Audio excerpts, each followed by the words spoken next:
keep on topic here and keep us out of the conspiracy theory we're not cancelled and or murdered. Let's see how that goes. Alrighty. Welcome back. Oh yay, the Court of Royal Gossip podcast is now in session. The Honourable Justice Joe presiding and appearing for, I hope, the prosecution, because if you're defending him, we're going to have trouble. Kate, you are also here. Hello, everyone. Welcome back. Okay, so we are going to get to the whole, well, not the whole Prince Andrew thing. Basically what I thought was, if we start getting into the conspiracy globally, we're going to get killed. Yes, and we've got so much more to say yet. I thought you were going to say we have so much more to live for because we're young and beautiful. That's where I was headed with that. Yeah, so basically I thought we would do a roundup in the maid section of the interview itself, because that's something that we've seen and can comment on freely. And no need for us to get assassinated by any members of the clergy, government. Honestly, at this point, I don't know who's not a pedophile and isn't involved. But let's just... Absolutely. We're not making any accusations. No, allegedly. This is all a joke. We know nothing. No, jokes. It's all jokes, people. Alrighty, let's kick off the official roundup. So what's happened this week? Starting with the Queen. And, of course, the highlight was the wedding, but another fun aspect was the knighting of Captain Sir Thomas More. Yes, well-deserved. Well-deserved. They both made it there and made it out of it alive, so that was good. Though I did note that he said that he couldn't kneel down because he wasn't sure he was going to be able to get back up again. No. And you think about it, neither of us can do that now. No, well, so exactly. I don't know how we're going to get to there. I don't know if I could have lifted that sword without falling over. Mm-hmm. They did that, and of course she attended the wedding of Princess Beatrice, that we'll get into at greater length. And also she received the oath of allegiance from the new Archbishop of York, who rang her up to assure her that he wasn't staging an insurrection against her. So that was fun. Again, a lot of these things have to be historic. This is the first time that any of these things have happened over a video meeting or over a video call, etc. I know. It's a whole new crazy new normal. Yes, Prince Philip also attended the wedding of Princess Beatrice, and he continued to perform the magic trick of appearing somewhat lifelike, which honestly at 99... I know. It's just the blood of the young children thing must be working out for him. Just joking. I said the conspiracies were going to wait. We're already in trouble. And he did do a rare public engagement in that he transferred his role as Colonel-in-Chief of the Rifles Regiment over to Camilla, Duchess of Cornwall. Sorry, what? This is new information. Yes. Please tell me more. He is the Colonel-in-Chief of the Rifles Regiment, which is basically like a ceremonial role. And he stepped down from that, and I thought he'd stepped down from all his military duties, but apparently not this one. And he handed it off to Camilla. So I'm sorry, listener. I'm genuinely perplexed and shocked because this is news to me. I was... Yes. Why? Wouldn't that have gone to Prince Harry? Well, another one did, and I can understand why this time he'd want to give it to someone that he can actually trust. Because he handed off... Because she has a face like a Rottweiler dog? Listen here, you. You leave her alone.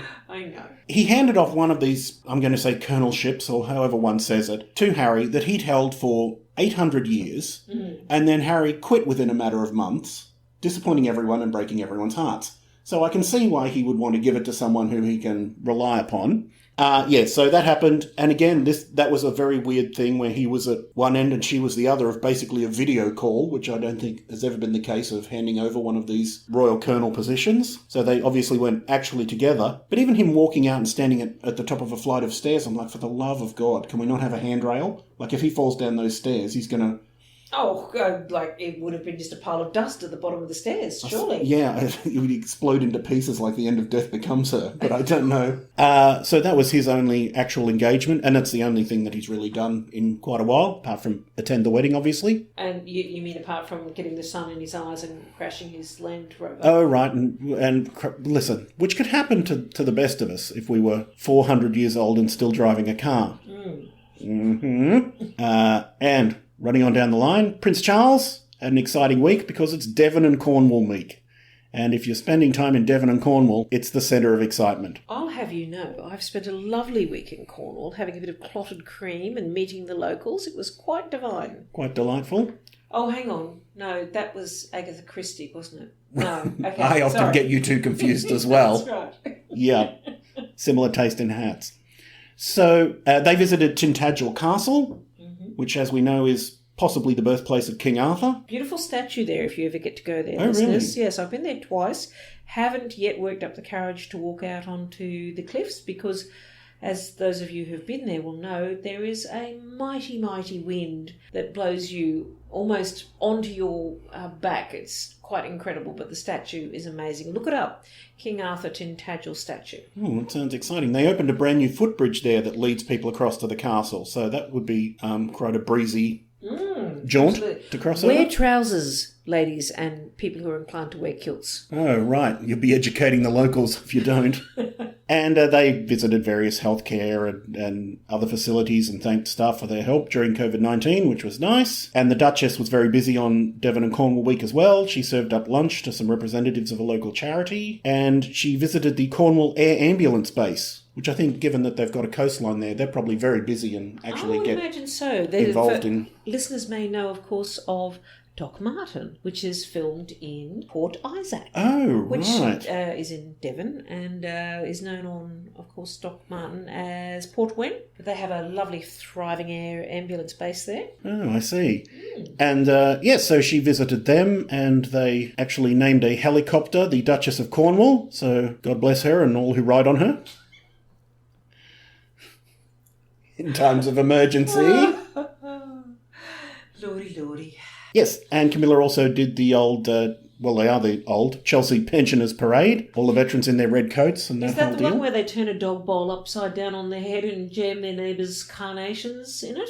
Not to my knowledge. Oh, okay, I must be thinking of something else Is there. that a different ceremony? I thought that was the one where they wore those silly hats and the flowers in them. No, that's something else. Oh, I'm thinking of Mardi Gras. Oh, right. Okay. Good. Glad we cleared that up. Which Prince Philip hasn't attended in many years. No, hasn't been there, which is odd. Very disappointing. Princess Anne was hanging out at the ports,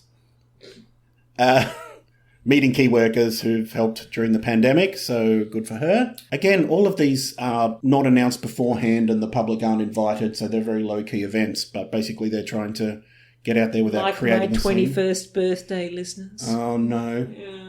I'll interject a violin. Sad affair. Oh, God. Prince William, the Duke of Cambridge. Oh, my God. Oh, there's a leak in here. Sorry about that. I should have gone beforehand.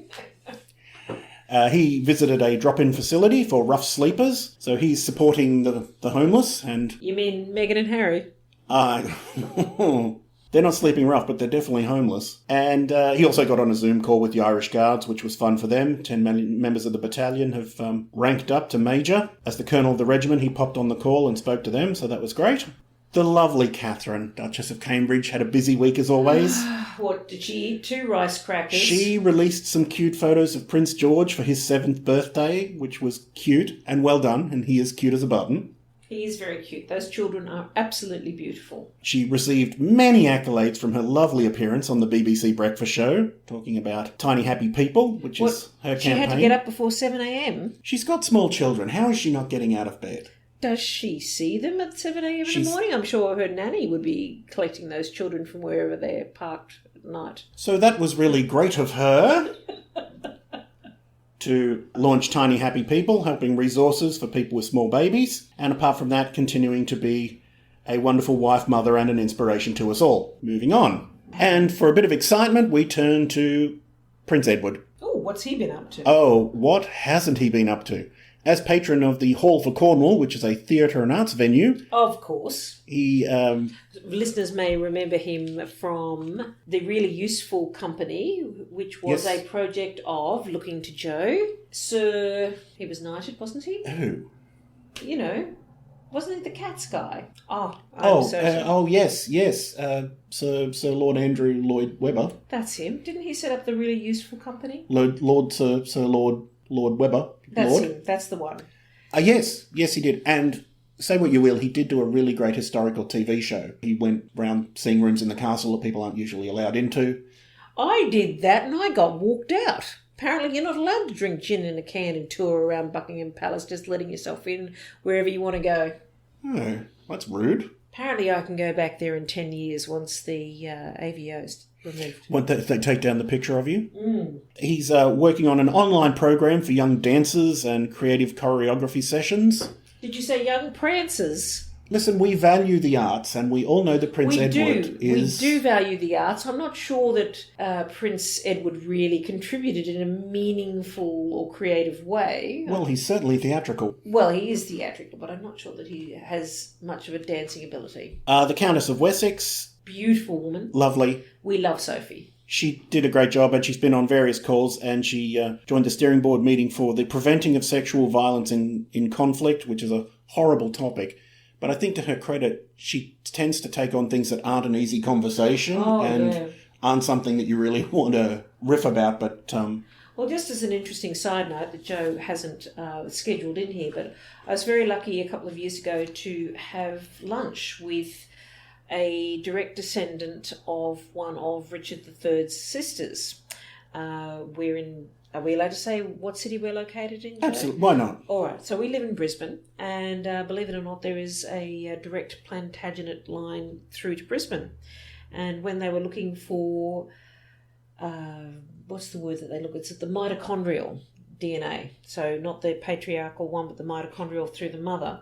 They came through to Brisbane and found this gentleman who lived and worked as an accountant. I got to have lunch with him, and he was telling me that he went across for the funeral for the reinterring of Richard and got to sit beside the Countess of Wessex and had a lovely conversation with her. And he learnt that during the crisis with Charles and Andrew back in the late 80s, early 90s, that because Anne and Charles and Andrew were all divorced, and Edward and Sophie were the only married couple, that she was the Queen's representative at all the events that the Queen couldn't make. So she was one of the hardest working royal members for many years until they rewrote some of the laws so that you could appear at these events if you were a divorced person. All right, it never occurred to me. I mean, I knew she was the Queen's favourite, but it never really occurred to me why she was so ever present at these events. Very hard-working, very modest lady, and it was a revelation to me because I thought I knew everything about the royal family, but one of the hardest-working women in the royal family. Much beloved of the Queen. Well done. And if you're still with us after that, throwing back to Joe. That's quite all right. And I can't think of anyone else important who we haven't covered, so that's really? all right. What have our favourites been up to? Well, Prince Harry opened up about his passion for the future generations and his obsession with climate change and his love of nature when he spoke with conservationist and monkey lover Jane Goodall. And that was part of Meghan's guest editing of the issue of Vogue, which he's doing to promote herself, I guess. Honestly, we have these fights all the time. Why was Meghan doing a guest editing in Vogue? Is it because she's glamorous? Is it because she's hardworking? Is it because she's passionate? Or is it because she lies around on a couch after she's got up in the morning and said hello to her 3 children and then fainted from the effort required from eating a Rice Crusket biscuit? Hardworking. Prince Harry also announced a virtual global summit with his ecotourism scheme. I'm going to say Travelist? Travelist? Yeah, I always say Travelist, but I think it's Travelist. But I can't pronounce my English. I'm sorry. I'm going to have to leave that to... he wants to work with travel firms to build in sustainability. But the way to save on fuel and your carbon footprint when it comes to travel is to not travel unless you're going to row a boat. Well, that's fortunate for us, isn't it? Because we're not going anywhere. No, that's true. Anytime soon. No, nor is anyone. And that was a video meeting, so he didn't need a private jet for that one. Are we going to talk about, as much as I would hate to bring this up, are we going to talk about the scandal around Travelist, the allegations? We are.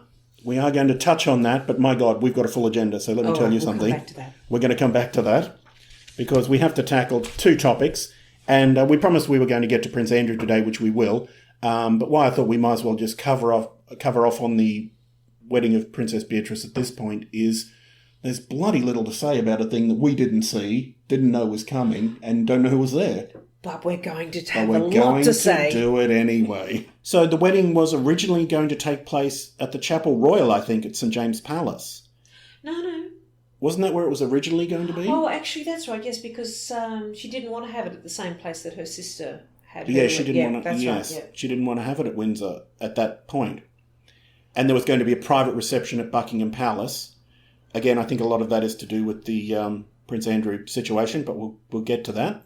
Yes, dear listeners, if any of you have ever had a parent ruin your wedding, it could not have been anywhere to the level that was going to happen if they'd had a public wedding with Prince Andrew at it. So... yes. Yes. I'm just going to say yes to that. So obviously she married a Italian count. That's count, I said. Eduardo. Does that mean she's a countess now? Technically, yes. It's only like a title of... courtesy title. That's what I'm trying to think of. Oh, okay. So when somebody says to you, "Sir, would you mind leaving? Not creating a scene?" Yes, that's okay, that kind of title. So what's her actual title?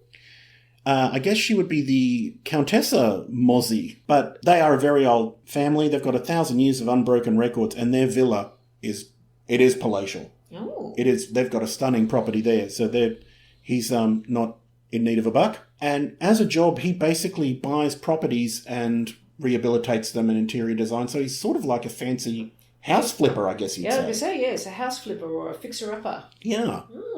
With that kind of means to be doing anything practical or worthwhile, good on him. Absolutely. And as we know, it was actually, the wedding ended up being held at the Chapel of All Saints, which is the small church that is at the Royal Lodge in Windsor. So unlike Eugenie, she had it at what is basically the York's family chapel near the Royal Lodge where Prince Andrew lives. And Royal Lodge, I think previous to that, was the Queen Mother's house at Windsor. So it was definitely out of Champagne when Andrew moved in. Prince Andrew did walk her down the aisle, and I'm just going to leave that hanging there before we're going to get to the topic of him in a moment. Yes, the tiara. Very fabulous. Now, Joe and I are going to talk about separate aspects of this dress and the ensemble, but I would very much like Joe to tell us about the tiara. Oh, it's very exciting.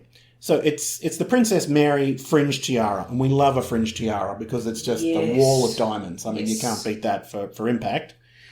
And it is the one that the Queen wore at her wedding, and it's the one that was given to Queen Mary by Queen Victoria for her wedding. So it's got a definite pedigree of being a wedding tiara. Now, I do believe this is the one that...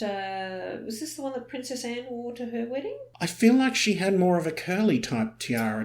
Did she? I think she did. No, I'm sort of picking... Yeah, now I'm thinking about it. Maybe it was a fringe. My understanding is that this is also the tiara that she wore for her wedding. I think it is. Yes. Yeah. Princess Anne had her first marriage to Captain Mark Phillips. She wore the fringe tiara, and during the week I discovered that it had actually broken. So apparently when you look at the photographs, you can see that it was sort of fairly hastily mended, and there was a small gap in the tiara, which it's not terribly visible unless you know that it's there, but it is an amazing piece. That was exciting. And the dress? Oh, I'm talking about the dress. Oh. You can't hide that from me. I see. Well, I'm going to talk about... it was a Norman Hartnell dress, and I think that any fashionista, one of my vintage or a young one, would know who Norman Hartnell was, and he certainly was one of the Queen's favourite designers and designed a number of frocks for her. This one was not a wedding dress. There were some people who thought, I'd noticed on the internet, some people who thought this was the Queen's original wedding dress. It was not. It was first worn for, I'm looking at Jo here because I've seen two photographs of it, one of her... I don't know whether it was the first time, but she did wear it to the premiere of Lawrence of Arabia in 1962. That's right. As a strappy nighttime gown. She did wear it in a court situation as well, so I've seen her wearing it with the full crown on her head, and I thought that was quite risque because it was a strappy dress rather than a sleeved dress, and this ensued a conversation with Jo and I that there was no such thing as the bare shoulders rule, which sort of devolved into a bit of name calling. Well, I think that's the case. I'm wondering if she was wearing the crown whether it was to open Parliament, but I don't think she would wear bare shoulders to open Parliament. Well, we'll have to look that up for you, but people who have seen the dress will have noticed two fairly major alterations, that there were sleeves added to the dress, and it was one of the Queen's personal dress assistants who did that. What was her name? Sarah... I'm looking across. Yes, I'm going to have to take that question under advisement, Senator. All right. So I can picture her, but I can't think of her name. Yes. So it's I don't want to come back to my thoughts on why that was done, but you'll also notice that there was an additional satin trim placed on the bottom of the skirt. Now, I've shared that photograph with a number of people, and some people think that it made a beautiful touch because when you see it in the sunlight, it's quite a contrast. That satin trim at the bottom really lifts the dress, but in some of the photographs, it sort of almost looks as though it's a poor match, but it isn't. It looks fantastic. But my theory on why Beatrice chose to do this is that we are in an extraordinary time and unprecedented times, to use that hackneyed phrase. And of course, when Princess Elizabeth herself got married, she had to use clothing ration vouchers to purchase the material for her dress. Oh, yes. And young women all around England and the Commonwealth sent in their ration vouchers for her to use to procure the silk to make her dress. And it seems to me that, I am a bit of a cynic, but it seems to me that it would be very hard to justify in a time when we're going through extraordinarily high levels of unemployment, job loss, financial hardship, to put on a very expensive wedding exercise such as Meghan and Harry had, and Eugenie and, my name is suddenly gone blank, Eugenie and Mr. Brooksbank. Thank you. And, you know, I don't begrudge anyone having a lovely, expensive and beautiful wedding, but if you are having to look at your royal followers the next day, you don't really want to have shelled out hundreds of thousands of dollars on security and clothing. No, not at a time of great austerity, that's for sure. Thank you. Austerity was the word I was looking for. But I think that in any forum, that dress was absolutely spot on and exquisite. I think. And Beatrice is always a fan of the vintage anyway, so that really fits with her brand in any case. So. Yes, and I guess we'll never know whether that was her original intention, but I think that it was 100%. I wouldn't be surprised. 100% on the mark, that dress, and doing a little bit of upcycling with a bit of silk organza and silk satin on the bottom of it.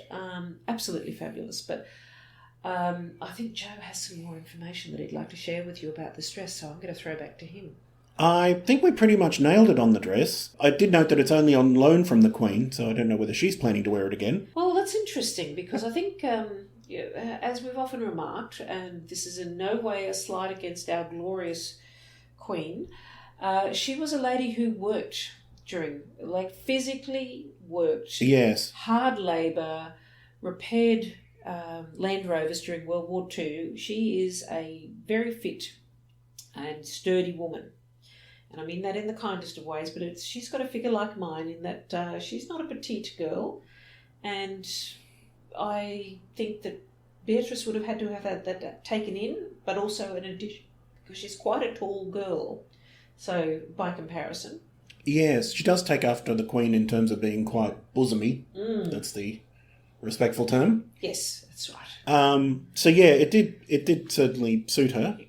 Beautiful. She looked like a true princess. One break with tradition is we're assuming, although we haven't heard, that there's no Welsh gold in the wedding band, because both the wedding and the engagement ring were platinum and diamonds. Oh, this is news to me. I was knowing that, because the dress was trimmed with that platinum-y looking metal, and I'm assuming yes, that was a no tarnish one, because it would have to be. It would have to be, and it was beset with some sort of crystals.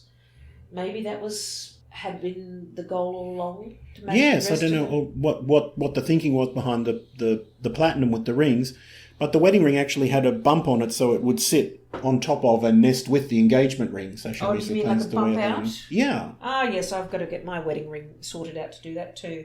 When you're carrying around so many jewels on your hand. Yes, can be wearing on your ring. So, another thing that was a break from tradition for royal weddings, even though it's sort of become commonplace in the real world, is that the groom took a wedding ring. And I think that's now so common, people don't realise that it wasn't many years ago that was unheard of. Well, my understanding is that Prince William doesn't have a wedding ring, does he? No. Yes. No, he didn't break from tradition there. You know? Well, I mean, we know what the wedding's about. You're the one getting purchased here. I don't need to be labelled in any way. It is a crazy sexist thing, but I think he might possibly be the first groom at a royal wedding to get a wedding ring out of the situation. Well, I just want to interrupt for a moment, but apparently that bastion of truth and sensibility, the Sun... No boy. Yes, I know. They said that Princess Beatrice's dress was a last-minute decision. She had a change of heart about her wedding dress. Well, I mean, to have it altered like that, it can hardly have been too last minute. Well, I know. I mean, mind you, well, no, a good dressmaker could knock that out in a day or two. Oh, I suppose, yeah, that's right. Oh, right. She wouldn't have to send it away and wait 6 weeks for it. Right. Not like your wedding dress, hey, Joe? Right. Well, and if this wedding doesn't happen soon, I'm going to have it let out again. And it's already 3 dresses sewn together. Oh, Lordy. So they did have they basically had a cocktail reception. In other words, there was no dancing or any of that sort of stuff. So well, and they weren't able to sing either, were they, at the service? Or have you already touched on that? No, I haven't. And I don't know. I mean, you can't sing hymns at a wedding, or do you? I don't think that normally happens. They didn't sing. Oh, sorry, they played God Save the Queen, but they weren't allowed to sing it because you can't sing because of the coronavirus. So they can't have choirs. You're not allowed to sing psalms. So everyone had to stay quiet during God Saves the Queen, which would have been embarrassing because she was there. What do you do? Yes, especially with no one else drowning her out because she always sings it as well. Well, if she was going to take Prince Philip out, one would imagine she would have done it sooner. Well, ma'am, I'm just saying that if she had the virus and she was singing at him because... Yes. Well, I mean, he can't get much more... Although neither of them seem fragile. That's the crazy thing. Like, if something happened tomorrow, I'd, in a weird way, be surprised, because they both seem so hardy. Oh, one thing we didn't touch on. I guess the dress would have covered the something borrowed, something old. Yes. What are we missing? Something blue. Well, that was Prince Philip. Oh, yes, true. And something new. I wonder what something new was. Well, I suppose the dress was, in a sense, had a new addition to it. Yes, that's true. Oh, and she wore the shoes that she wore to Prince William and Kate Middleton's wedding in 2011. So I feel that it's sent a really lovely message, a genuine message about respecting that we are in a time of austerity and that brides have to either choose to get married at this time and observe the new rules as the Queen did and following rationing and making allowances for these unprecedented times. Well, I mean, just if you have too much conspicuous consumption, it's just tacky given the situation. That should be like us and do it behind closed doors. Yes. Well, I think that's enough on the wedding, given that we don't know anything else. Well, and the makeup. Sorry, I did want to comment on the makeup. Oh, she looked great. She looked fabulous. It was very natural, very summer bride kind of look. Perfect. Yeah, she wasn't too done up, which is always a danger. Didn't have terrible eyeliner.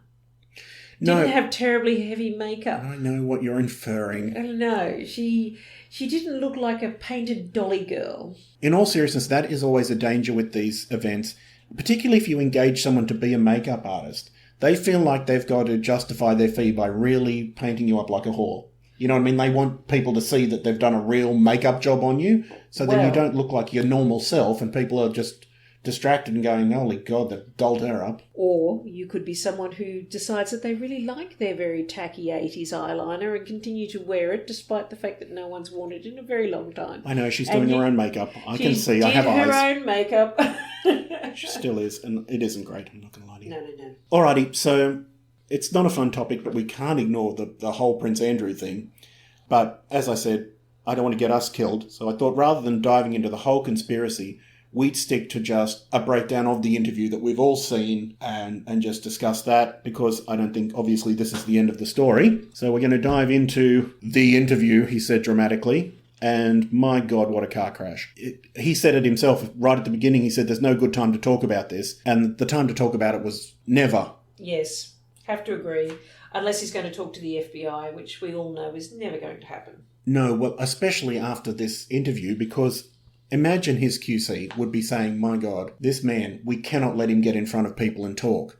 He just started admitting things that no one had asked. He's like this crime piñata that as soon as you get him in the room, he just starts offering stuff up. And I think the crux of him saying he's going to cooperate and the Department of Justice saying he isn't is that he wants to provide a carefully written statement, not written by him, and they want to talk to him because they know that he'll start revealing stuff. Well, it's as you say that there's been a lot of them saying, well, we asked you to do this, and Prince Andrew feigning or being genuine, if we're going to try to give him the benefit of the doubt, surprise. Which we're not. I didn't know they wanted to talk to me. I've given them all the information. And they're saying, oh, no, you didn't. And he's going, oh, yes, I did. So, yes. Look, I mean, given the interview we've seen, you can't allow him to be interviewed. And when I say that, I don't want him protected. I want him fired out of a cannon. But in terms of the family and it's going to do damage to everybody, I don't know what I want. So, yes, that was at the... my understanding is that his press person, Amanda Thirsk, had strongly advised against him doing this, but he went ahead and did it anyway. Yeah, I've heard mixed messages as to whether he was encouraged to do it or he went rogue and did it. And then I've seen stories that say that his team were pleased after the interview and they thought it had gone well. But that's impossible. I can't imagine, but I believe she was with him for about 15 years, or at least attached to the royal family for 15 years. So I'm assuming that their job, and please correct me if I'm wrong about this, but I'm assuming that the idea behind a royal secretary who works with the press and the general public is that they run a kind of interference where they soften the message but still get the message across that a particular topic might not be appropriate to speak about, or they speak about it in a particular way, because my understanding is that there's a great remove with the royal family from the general public's point of view, which is why they got it so wrong about Princess Diana's death, that there's a genuine...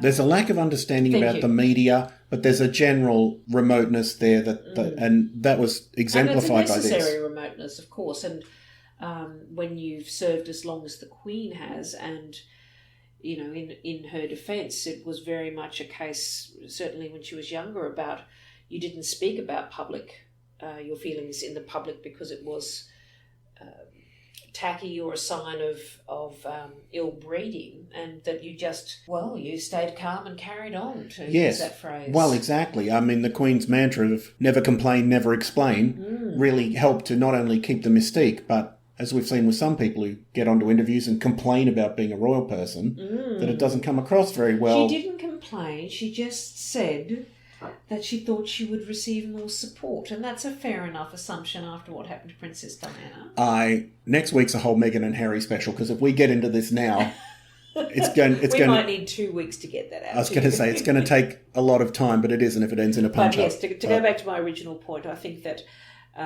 if you've been with the royal family for 15 years, you've got to have a fairly good ability about running interference, but also understanding and being able to read the mood of the public and being able to relate that to the royal family in a way that, you know, they're not going to make a total ass of themselves when they step up and talk to somebody about a very difficult subject. I'm going to say the phrase in his defence, but in understanding the situation with him, when you are royal, people do not act normally around you. He thinks that all his ideas are good ideas. He thinks that he's a likeable and engageable person because that's how people treat him. He doesn't know he's a moron. I think he may have now found out. But I actually think that he thought that he could talk his way out of the situation, because he's always, you know, as a royal person, people let you off the hook. They don't hold you to task. They agree with you and then they back out of the room. And if he is, as some of the people on Twitter have suggested, a complete malignant narcissist, he would not understand that he is not fooling people. Completely. And again, I think to a degree the situation is it would be impossible to not be grand and self-important when you're treated like that by people. But he basically started out the interview, and everything he did was to try and distance himself, but he got on the front foot too much. He should have let her ask questions. From the get-go, he says to her, "I'm delighted to see you today." And I thought, no, you're fucking not. I mean, it's been 2 seconds and you've already lied. That's a very good point, actually, you make, Joe, because if you come across as someone who's personable and amenable in a very difficult situation, you're already taking away from the I guess, the trauma or the anguish that his alleged victims are feeling. If you're treating this as a social get-together, you're not taking it seriously. Well, and she even gave him a get-out-of-jail-free card at the end saying, is there anything else you want to say? The biggest softball question ever. Yes. And at no point did he ever say, I'm terribly sorry for the victims, or this is awful for them, or there was no empathy. And any professional coach would have said to him, start out with saying, the victims of the very real crime I had nothing to do with. Need sympathy, but he never even went. I think he made one very glancing reference to the victims, but pretty much from the get-go he panicked, and she asked him something to the effect of that he was friends with Epstein, and he said, to some extent, a stretch to say that, as it were, we were close friends. And then he said, I saw him once or twice a year, perhaps 3 times a year, and then he said, considerable stretch to say he was a very, very close friend. She never said he was a close friend. She never asked him if he was a very, very close friend. He's just offering all of this. And this is what I mean. Why would you bring the phrase very, very close friend into it, even to deny it? I was like, my God, man. I mean, I'm not your lawyer, but if I was, I'd be thinking, shut up. At least let them ask a question. Well, this is the thing with narcissists, though, and if you've ever had the misfortune to go up against one in court, they always insist, despite the pleadings of their advisors, they always insist on taking the stand. And that's always a key giveaway. If you've got one who's pleading that he hasn't murdered somebody, who hasn't done something, when he says, I'll take the stand in my own defence, because then they start raising all the things that they know that they've done, and in a way to try to, that they feel that they've addressed the issue and gotten rid of it. And then suddenly we're going, well, we weren't talking about the fact that you were at the pool with a 15-year-old, but now you've raised that, thank you very much.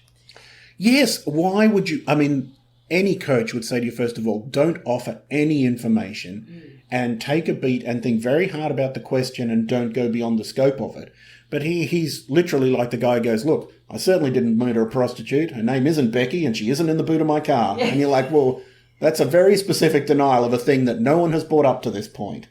And that's basically what he did. It's a very, just allow me a moment to indulge myself here, but I have a fascination with narcissists, as Joe will tell you. They've been a particular interest of study of mine. And one of the theories that I have is that they're narcissists. I mean, some of them are absolute party animals and the life of the party and perfectly charming. You just can't rely on them for anything. But they've always struck me as people who part of their emotional development is stalled in very early childhood.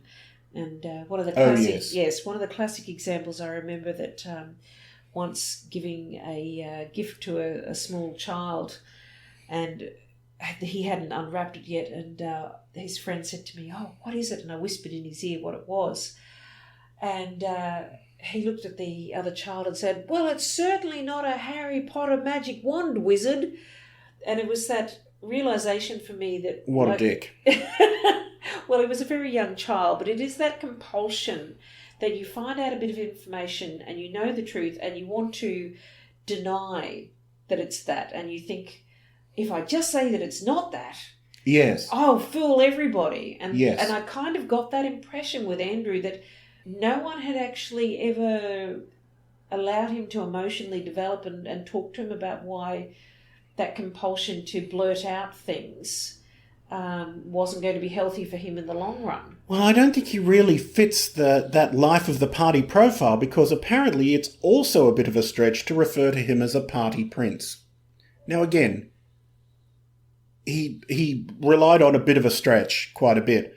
But to say he isn't a party prince, when if you Google Prince Andrew partying, there's 1,000 photos of it. I was going to say, I was a young girl in the 80s, Joe, but even I remember all the photographs of him partying on in the 80s. Randy Andy. Well, that's right.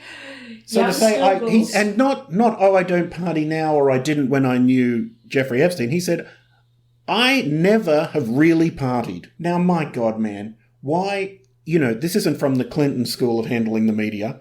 Why lie about things that are obviously easily disproven? It's ridiculous. Well, this is that whole thing about, we've had this discussion before, listeners, so is it a bit of a, what do we call it, an in-conversation, and I try to avoid those, referring to things that you might not understand.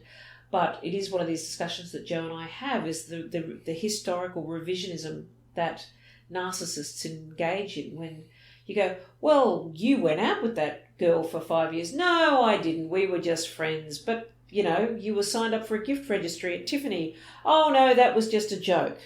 There's a constant rewriting of histories to frame how you want the world to look rather than own up to your mistakes.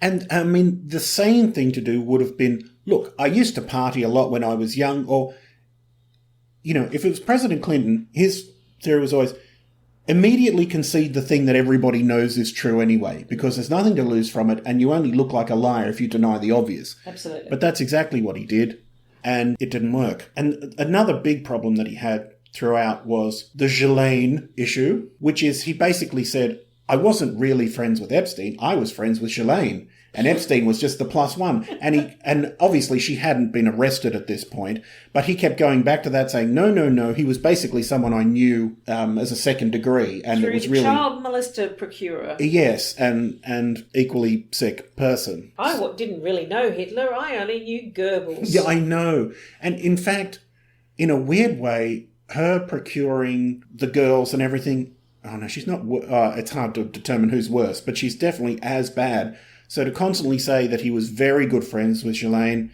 and had known her since school and she was the friend and that's who he invited to stay at Sandringham, all of that was bad. But wasn't the photograph of Ghislaine and Epstein in the Thrones, both of them? No, it was her and Kevin Spacey that were on the Thrones. Oh, God. Wrong pervert. It's even worse. I was going to say, different kind of pervert. It's even worse. Oh, gosh. Not pictured Satan, he was making the cocktails. Whilst they stayed, Epstein and Ghislaine stayed at Sandringham, they had a birthday party for her, apparently. And Andrew instantly says, no, it was just a shooting weekend, a straightforward shooting weekend.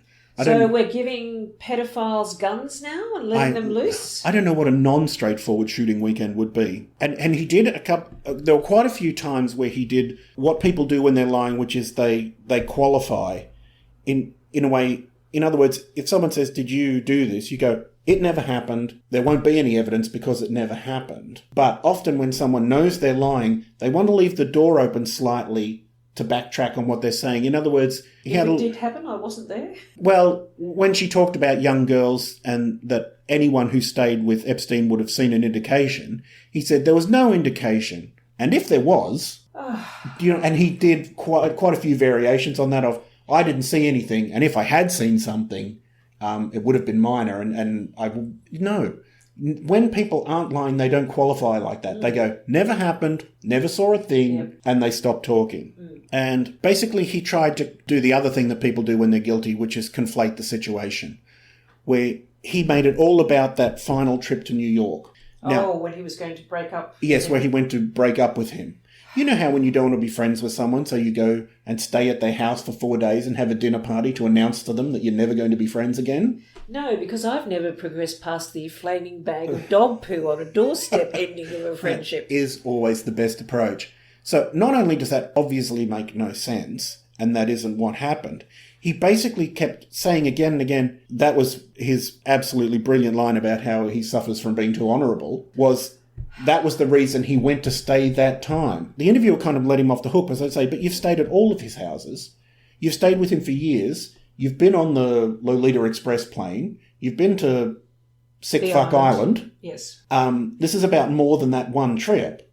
But he kept sort of bringing it back to, I concede this one thing was a mistake, which was going to stay with him after he'd been convicted to break up with him. And even then, I think he would deny that. But the photos that were taken of them talking in Central Park, that was the one thing where he goes, well, I might as well concede I was there. And he did that a couple of times where he was like, look, I've been thinking about this a lot since it's been made public. Not what I did, but now you've found out about it. Yes. And I thought, if there weren't photos of this Central Park visit, you would not have volunteered this. It's basically a case of you going, well, you know about this, so I have to address it.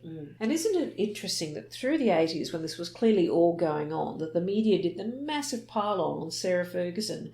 I mean, what would you do if you found out that you'd married into this family and that your husband was a filthy pervert? I mean, are you expected to put up with that? Or do you do what she does and go, well, all bets are off, I'll go and sleep with my financial advisor and have my toes sucked? Yes, which he wasn't sucking her toes. She gets a really rough ride on that one. That's got put into the permanent record. Well, what was he sucking, Joe? He was... No, he was just kissing her feet, but when they...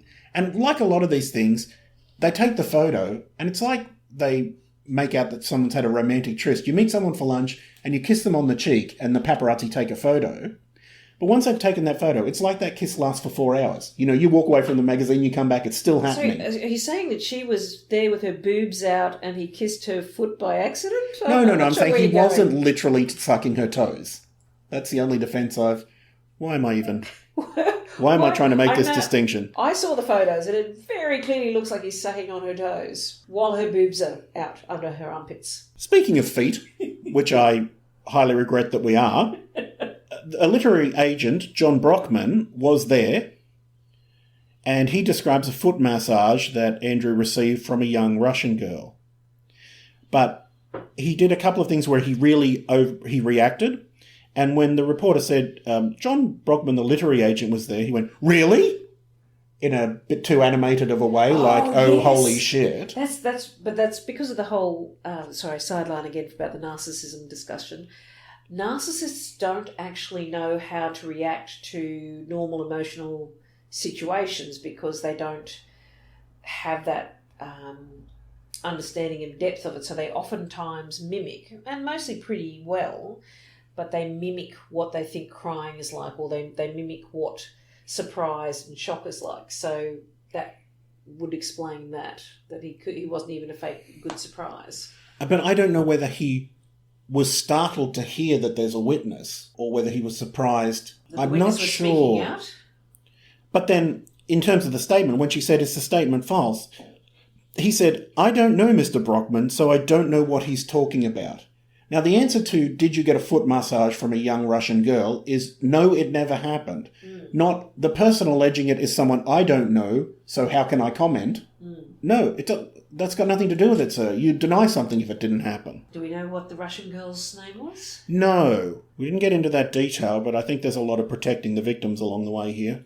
And with very good reason. So maybe we should give them pseudonyms along the way. But he did, the one time where he really panicked, where you could visibly see his pupils dilate as soon as she said the name Virginia Roberts, the girl in question, yes. Lady, you could see he physically panicked because no one can fake their pupils dilating like that. And you could see him go, oh, here's the part where I really have to lie. Did he not think she was going to raise that? Or did he think no, even when you know it's coming, people, especially when they're going to lie, their pupils dilate or they take a little breath like, oh, here we go. This is the part where I really have to concentrate and lie my ass off. Yeah, this is and that's exactly what he did. This is Andrew's time to shine. I have no recollection of meeting her. I'm convinced I was never in tramps with her, being the bar that they went to together.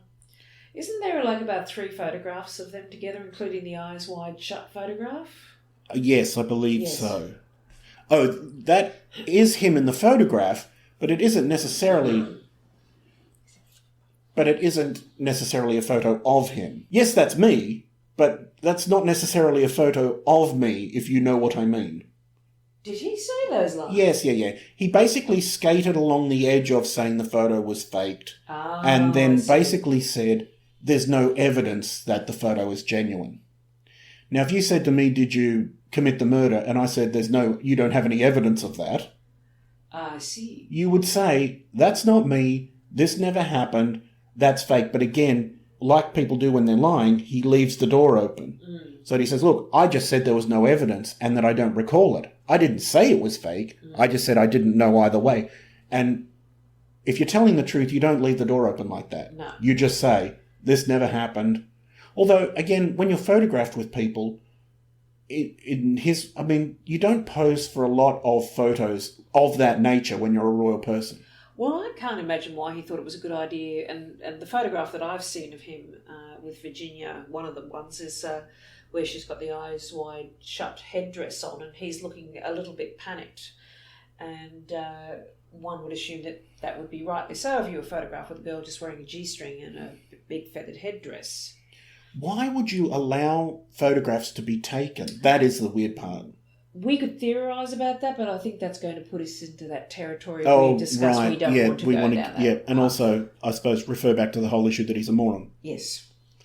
Further proof that he wasn't in the bar at Tramps was, I don't even know where the bar is in Tramps, and I don't drink, and what? I don't think I've ever bought a drink in Tramps. Well, he's never paid for one, for sure. No, would he be going up to the bar himself if they were at a nightclub? Of course not. That's ridiculous. His so-called alibi that he took Beatrice to a pizza place. That would be the Pizza Express at Woking.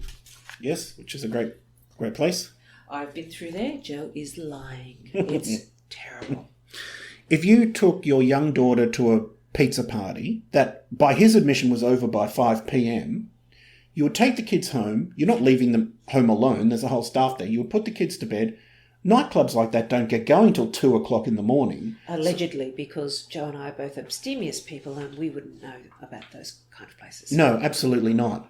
But the idea that because he was somewhere at 5 p.m, he couldn't possibly have been at a nightclub later, ridiculous. Well, didn't the Woking Express, Pizza Express people come out and say, we've got no recollection of this? Yes, and that sounds, again, due to the nature of who he is, that sounds very difficult that no one would recall that. Yes, like if, Princess Eugenie rocked up there and wanted a pizza there, people would surely remember her.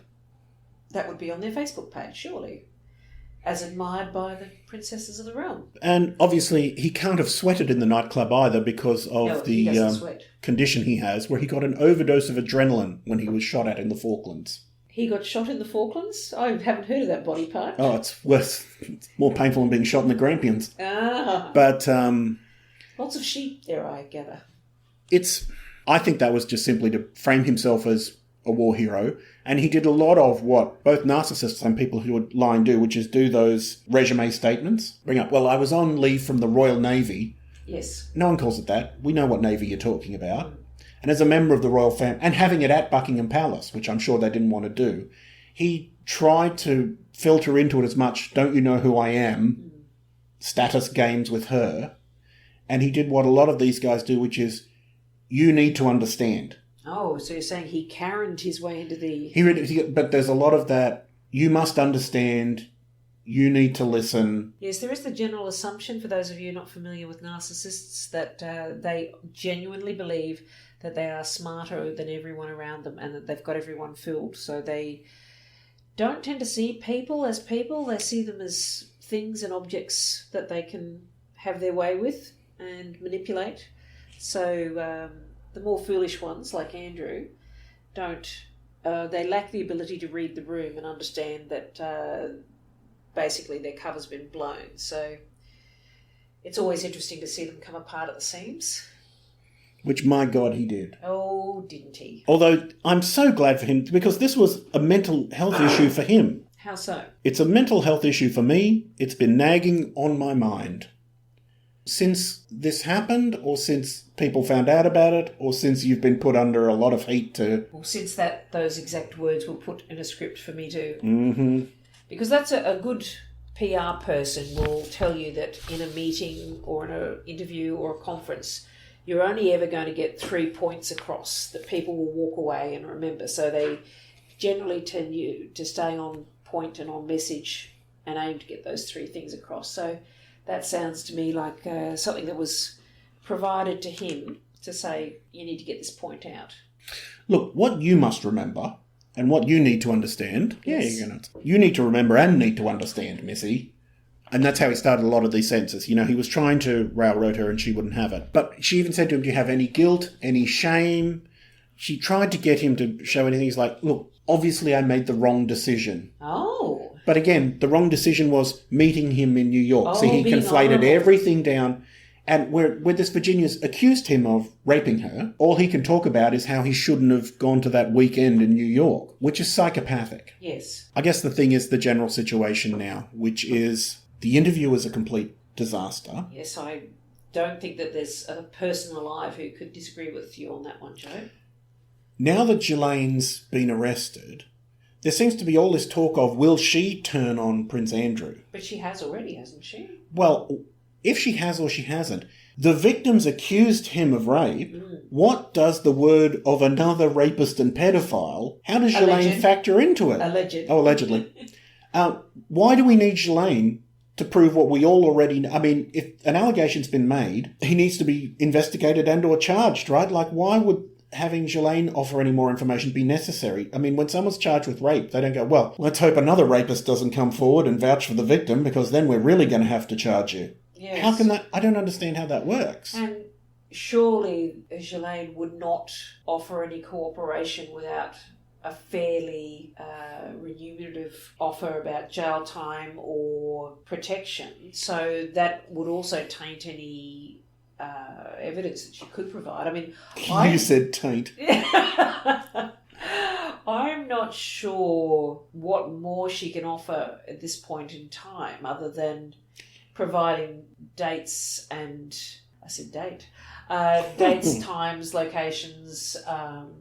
I mean, I was sort of thinking of it from the point of view of, if they in any way seem to have let her off the hook here, there's going to be a huge backlash, Absolutely. they being the authorities. So in a sense, they can't really have much to offer her. No, I've been thinking about it, and I just don't know what she can bring to the table that she will bring to the table, if we understand, like, that she doesn't want to end up in a cell where the cameras are broken and her guards have both gone out and the cellmate has been moved. She probably doesn't want to end up in a similar situation like that, so she would not be having much to offer, I would imagine. But I know what she's going to do. Please enlighten us. I was also a victim. I was frightened for my life. I didn't want to do it either. And like a lot of these girls were forced to procure other girls. Yes. So she's going to try and align herself with the victims and say, I too had no choice and couldn't leave and was frightened what these wealthy, powerful people would do to me. I'm guessing. I'm trying to think you would have to play the victim. Like, that's the only way out of it. I think you're right. I mean, there's absolutely no way that she can present herself as a knowing procurer and try to win any sort of reduction of sentence, any public sympathies, any safeguards, though one imagines that if she had information, and I certainly don't know that she does, I'm just reading stuff that's off the internet, I'm not making any allegations, but if she had things against famous people... I am. One would imagine that she would have stowed that away in many locations with several different solicitors, that if anything did happen to her... Again, unless she has actual concrete proof or there's some hidden tape or something. I mean, the thing is, when you're going to rape someone, you don't call witnesses into the room. No. So it's quite often a case of, she said in a 60-minute interview, I don't know if people are going to believe me. And my instant thought was, man, there's not a person on earth who doesn't believe you. Yes. Like, this totally happened. Yes. So... where do we go from there? And as I say, I don't know what more evidence there will ever be against him. He's just put the family in a terrible situation where they can't defend him. No. They have to kind of shelter him or try and protect him from this, from their point of view, protect the whole family from the damage that it would do. Because that is the thing, isn't it? I mean, I theorise, and I know we've had disagreements over this, but I theorise that that's got to have played a part in the decision-making of Harry and Meghan. As this was coming along, do you make a decision to stand your ground and support a family that supports someone like Prince Andrew, or do you go, well, with all the other things that are going on, you're not going to protect my wife against people saying things like that she's paid a surrogate to have this child, but you're prepared to protect Prince Andrew, who's a rapist? That's got to make a decision in the line for you. Do I want my son growing up around these kind of people? I mean, let's face it, Prince Andrew's been fired from the firm, yes, which is absolutely unprecedented. But that's not in people's minds going to be enough of a punishment. But in terms of protecting the family, I mean, I'm sure Prince Charles wants to kill him, because I would. I think that's dictated a lot, as we were saying, and we speculated before we found out about how the wedding was done. Their fear of being booed in public or someone confronting him in public, I think that there's absolute terror behind the scenes there. Yes. I think that they're in a complete crisis going, well, my God, this isn't going to go away. And it's now a problem. If anyone gets interviewed for any reason If I'm a decent journalist, what am I going to ask you about? Yes. Of course I'm going to ask you about that. And then what do you say? So now they've got a very big problem. He's basically, not to be melodramatic, but he's kind of ruined everything. Yes. He can't turn up to events. If he doesn't turn up, the headline's still, he hasn't turned up. Yes. If you don't speak to a very friendly journalist who you can say to, be it Prince Charles or whoever, say, look, I'll interview you, but for the love of God, don't ask me about Andrew, because... And then you couldn't really even trust them. As much as it's access journalism, you'd go, this is going to be the story of the century if I manage to corner Prince Charles and basically say, I think the decent thing to do would be for you to decry your brother, or don't you think he should answer to the authorities? This is a fucking bad situation for everybody. They're not going to hand him over to the FBI, though, and I honestly don't know how they're going to get out of this situation, because at some point Beatrice and Eugenie are going to have children. And we saw the uproar that the press slathered themselves into, the fact that Meghan and Harry wouldn't have the press at Archie's christening, even though he is a private citizen and not on the royal payroll and has no titles. The press still felt that they were entitled to show up and find out about his godparents. So one can only imagine, I mean, they're going to have a private christening, because who wants to have their baby and their father booed at a christening? I mean, that's going to be terrible. And basically every major event going forward. I mean, obviously he can just not... I can't believe he's still a Vice Admiral. I mean, I don't know technically if he is, but he's not going to show up to the Trooping of the Colour, and there's plenty of things he can't turn up to. And not to be maudlin, but someone's going to die at a certain point. He can't not attend his father's funeral, for example. Well, exactly. Assuming that Prince Philip does die. Well, exactly. He's not looking like it at the moment. But, so far, he's immortal. He's proven himself immortal. But, if you think people won't boo him at his own father's funeral, I think the anger level's high enough that that absolutely would happen. They booed Camilla when she stepped out of the... oh, God, yes. The civil thing. They booed her. And admittedly, it didn't continue on. It was just somebody who'd raced to the front of the line to be there to be the first, token booer. But it wasn't... didn't carry on with the rest of the crowd, but... Yes, there's a lot of anger, and certainly in this moment of Me Too, and justifiably so, because women have had to put up with so much for so long from those in power. I think that, this is not over by a long shot, as they say. And as I say, I'd like him fired out of a cannon, but you realise that for when there's someone that is a predator or something, it is awful for their family. Yes. To have to contend with. So... For the family, no, I can't even bring myself to say I just want it all to go away. I want him held accountable. But that is going to be so hard for everyone. Well, he's got, I'm not sure of the exact legal term, but I was listening to a story about... Retard, I think is the technical term. No? What? Can't say that. We will get cancelled. They're not capable of organisation. Anyway, yes, I was listening to a news story the other day, and there was a technical term for the level of protection that he has as a member of the royal family, that he, like a diplomatic immunity, but it was called something else. Of that nature. That... he is not above the law, right? Oh, yes, he is. They cannot... What? Yeah, he cannot be deported. What do they call it? Where they take somebody from a country... Extradited? Extradited. They cannot extradite him. The Americans cannot extradite him. Oh. He has a protection, so they cannot come and get him. I thought only the Queen was above the law. No. Her son cannot be extradited. It's unlike... Remember we had those 3 Australian bankers who were extradited to the US for terrorism charges, despite the fact that they had never been in America. Oh, yes. Yes, so Australia bent over and let them be taken. But no, they can't do that with Prince Andrew, so he will not, he'll never have to face charges, and he's never going there. We all have to not accept that, because it's unacceptable, but we all have to be realistic that, it's more likely that the British press will say, Meghan, we miss you, we're sorry, we treated you so badly, please come home, than it will ever be that Prince Andrew goes to America to face his accuser. Right, I think we can safely say neither of those things are happening. No, ever. Well, I don't know. I don't know what we do here. I mean, it's kind of like... And I'm speaking from the family's viewpoint. Who cares about him? Well, yes. I mean, it could be like the first queen, Henry VIII's first queen, Catherine, where he just basically sent her away. He's got to hide in the house forever now. Yeah, and can't be seen in public. And it's just going to be one of those things that they keep hoping that people forget. But there's no way. Mind you, they did lock away the Queen's cousins.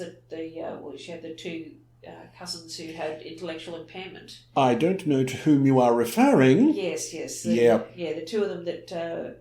But that's a prime example of how it's a different time now. That you can't just ignore things or have them go away. This is never going away. In case people are unaware of that situation, two of the Queen's female cousins were declared mentally incompetent and sentenced to a sanatorium. But if you look up Dubert's peerage, they were listed as having died in 1948, and they've just basically been in what was formerly called a mental institution. What are we calling it now? Nut house. No, psychiatric ward. I don't know. High needs facility. Oh, booby hatch. Yes. So any of those terms, but and the Queen acted all surprised when they were discovered by a newspaper to be still alive. Mm-hmm. They're still alive. How wonderful. Uh-huh. Yes. All right, well, in terms of putting a pin in the Prince Andrew thing, this isn't the end of the story, so no. I guess it remains to be seen what happens next. And if this story has raised any issues for you, if you feel that you want to talk to somebody about it, we are in Australia, so we can't necessarily recommend facilities around the world, but there are crisis hotlines, rape crisis hotlines that you can contact. It's never too late to speak your truth about what's happened to you. Speak up. Talk to a friend that you trust. Go to your police. Try to lodge a statement. I have a friend who has recently made a statement after 20 years of sitting in silence on it, and the police welcomed her with open arms, and they've started an investigation. So please take action if you feel that you can. Absolutely. And in terms of victims, I think we know this isn't the end. No, there's more to come, and we send our love and support to those of you suffering and the victims who might never receive justice. Indeed. All right. Well, we can't be here all day, so we better get to the story roundup. All right. Let's do the headlines. Hello Magazine, another hard-hitting article. Prince George looks so grown up in new family photos as he celebrates 7th birthday. Aww. And he did look very cute, so well done to him. Daily Mail.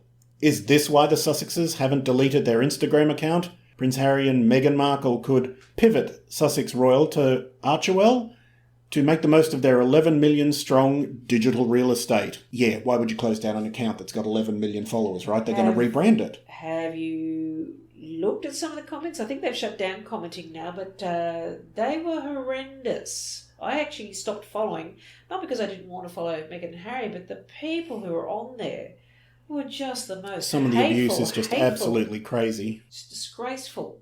Grow up. Daily Mail, again.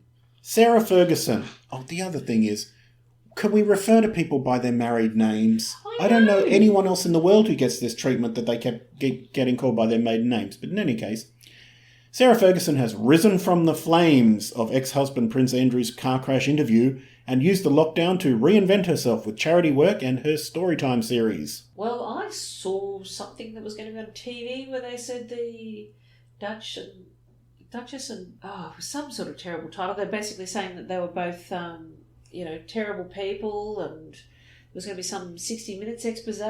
Oh God, not for poor old Fergie. I know, Hasn't she suffered enough? I know. For God's sake. She lived through the 80s and had to do an 80s wedding. That's enough punishment for anybody.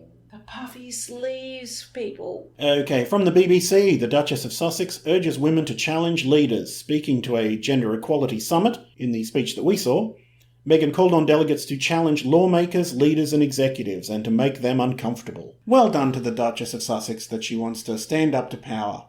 You know, if I had some advice for her, I think she should find an institution that has a strong female leader that she can become a part of, and then she's going to be in the room with leaders and can affect this change. That would be my plan if I were her. You mean the ones that cover up for child abusers? We're not covering up. We're frightened and hiding under the table and don't know what to do. That's not entirely different. We prison women who disagree with the family view, put them away in a psychiatric unit. Harper's Bazaar. For a number of years. Harper's Bazaar. Queen Elizabeth and Prince Philip form a Balmoral bubble for the summer. So basically, they are going to stay sequestered away, but they're going to move the entire party to Scotland, so that will still be happening as per somewhat usual. Balmoral cancelled last year, or did somebody not go? Who was it who didn't go? Was it Philip didn't go last year because of the surgery he was having? Yes, I feel like he didn't go. And was it the year... No, it was the year before Christmas when she had the flu and didn't come back in time from Sandringham. That's something different. Yes. Mirror. Prince Harry fires back at insulting charity complaint involving Kate, William, etc. This is what we're going to do. Yes, so Prince Harry has branded allegations about his and Meghan Markle's now defunct Sussex Royal Charity as salaciously created and false, following a complaint from anti-monarchy campaign group Republic. What a shock. So these people at Republic have basically put in a complaint asking where the money's gone, as if they've spent it on Twizzlers or something. I mean, it's just ridiculous. And obviously, whatever they've done with it is appropriate. That's going to go nowhere, but, you know. Well, my understanding was that they were trying to argue that Travelist was not a proper charity, because there were some allegations that the money was split when they divested themselves from the Fab Four charity, that half the money went into a charity that Prince William and Catherine were involved in. Sorry, I was going to say Princess Catherine, but that's not correct. So what the Duke and Duchess of Cambridge were involved in, and that the Duke and Duchess of Sussex and another one that they were going to be involved in, and that money that the Duke and Duchess of Sussex, that is Meghan and Harry, received was divided between their charity and the not-for-profit Travelist, which is the travel company, which is basically about low eco to no eco footprints in the travel. But I think the argument was that that was a not-for-profit, not a charity. Right. And the anti-monarchists were trying to argue that that was a misappropriation of funds. Well, we're going to get into this Royal Rumble next week, but this is one of a myriad problems that they've created for themselves, that they are now private citizens, and it's not a royal charity, and now they've opened themselves up to criticism that he's trying to profit from his position, even though he doesn't have a position. And he's still grandson of the Queen and son of the future king and brother of the next in line, so he does have a position. I mean, he will be getting closer and closer to the throne for the next 3 generations and then drifting away again. Unless the Cambridges have even more children, which surely to God, enough is enough with that. Well, I mean, they'd have to be in the same room, surely, one would imagine, to create additional children and not living separate lives. Thanks for joining us this week on the Royal Gossip Podcast. Thank you, Kate, for being here. Subscribe if you haven't already. So we are on iTunes, we're on Spotify, and we're on Google Podcast. So we're all good podcasts are given away. You can find us. You can follow us on Instagram and Twitter at Royal Gospod. There is an email address if you want to send us some information. I am checking the royalgospod@gmail.com email address. And I don't, wink wink, want any dick pics, wink wink wink wink wink. Join the community and comment on our Facebook page, which again is facebook.com/royalgospod, and obviously we're only just getting going, but hopefully we want to build a community. And I guess coming up next week, we get into a major brawl over Meghan and Harry, and possibly end not only this podcast, but our friendship. And so these may be special collector's editions, these podcasts, because next week we might be smashing the family china and it could all be over. Yeah, it could. If you speak ill of my beloved Meghan and Harry. Right. Let's see if that happens. Say goodbye, Katie. Goodbye, Katie.